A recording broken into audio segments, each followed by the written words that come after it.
کورد لە نێوان پشتگیری و دژایەتی تاڵیباندا.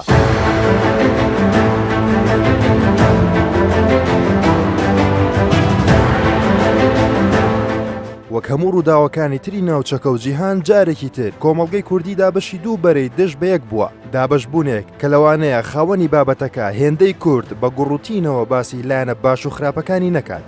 لە ئەمریکا سەرۆک دەگۆڕێت کورد دەبێتە دوو بەش، میسی یانەکەی جێدەهێڵێت دیسانەوە کورد دوو بەرەی دژ دروست دەکات.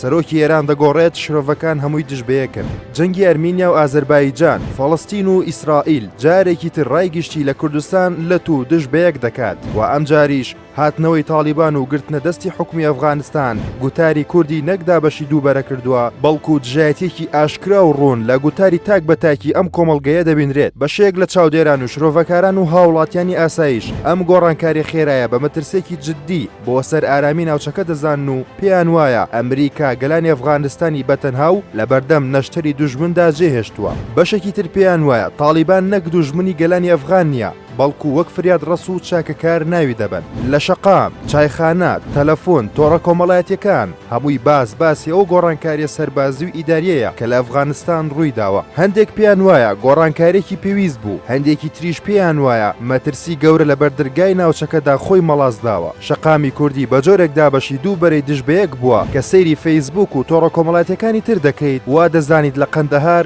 یان کابوڵی پایتەختیت. شەڕە کۆمنت و پۆستی جۆراوجۆر و وشەی نەشیاو یان بە تاڵیبان یان بە حکومەتی ئەو وڵاتە بۆتە پیشەی سات بە ساتی تاکی کورد. کەسانێک وێنەی پرۆفایلەکانیان دەکەنە سەرکردە و چەکدارانی تاڵیبان و شیرینی دەگێڕن و بەجلی کوردیەوە حیوان سەردەبڕن لە خۆشیدا. کەسانێکی تریش هێندە بە دۆخەکە نیگەرانن کە بە ئاشکرا جنێو بە ئاین و حزب و ڕێکخراوی ئیسلامی دەدەن و تاڵیبان بە نوێنەری ئاین دەبینن. هەر بە تەنها تاکی کورد نا، بەڵکو و ڕۆشنبیر و سیاسی و شرۆڤەکار و بەشێک لە میدیا و حزبی سیاسی هەموو ئەمانە بوونەتە دوو بەرەی دژ بە یەک. بەرەیەک پیرۆزبایی دەنێرن و هیوای سەرکەوتن بۆ تاڵیبان دەخوازن و بەرەیەکیش بەداگیرکەر و تۆقێنەر ناویان دەبن. بەرەیەک بە نەسری ئیسلامی وێنای دەکەن و بەرەیەکیش بە دووبارە بوونەوەی حکومڕانی داپڵۆسێن بە ناوی ئاینەوە پێناسەی دەکەن. حزب و سەرکردەی سیاسی لە کوردستانەوە پەیوەندی دەکات بە سەرکردەکانی تاڵیبانەوە و پیرۆزبایی سەرکەوتنیان لێ دەکات. لەولاوە حزب و کەسایەتی سیاسی تر بە نووسین و وتار و داواکاری لە کۆمەڵگەی نێودەوڵەتی هۆشداری لە دۆخەکە دەدات. چەند ڕۆژێکە هێندەی لە شەقامی کوردی و لە نێو فەرمانگە و ماڵ و بازاڕ و شوێنە گشتەکانی کوردستان قسە لەسەر دۆخی ئەو وڵاتە کراوە، ڕەنگە هێندە لە نێوخۆدی وڵاتەکە قسە و باسی لەسەر نەکرابێت. هێندەی لێرە ڕق و دوژمنایەتی تۆخ کراوەتەوە لەسەر ئەو گۆڕانکاریانە ڕەنگە لە نێو خودی ئەو وڵاتە دۆخەکە هێندە قورس خوێندنەوەی بۆ نەکرێت و ڕق نەچێنرێت بەرامبەر هیچ کام لەو دووبەرەیە. کاتێتی بپرسین تاکەی میلەتی کورد لەو چوارچێوەیە دەمێنێتەوە و خۆی دەکات بە خاوەنی هەموو بابەتێک کە هی خۆی نییە و ئەو بابەتی کە پەیوەستە بە ژیان و گوزەران و مانەوەی خودی خۆیەوە پشتگوێی دەخات.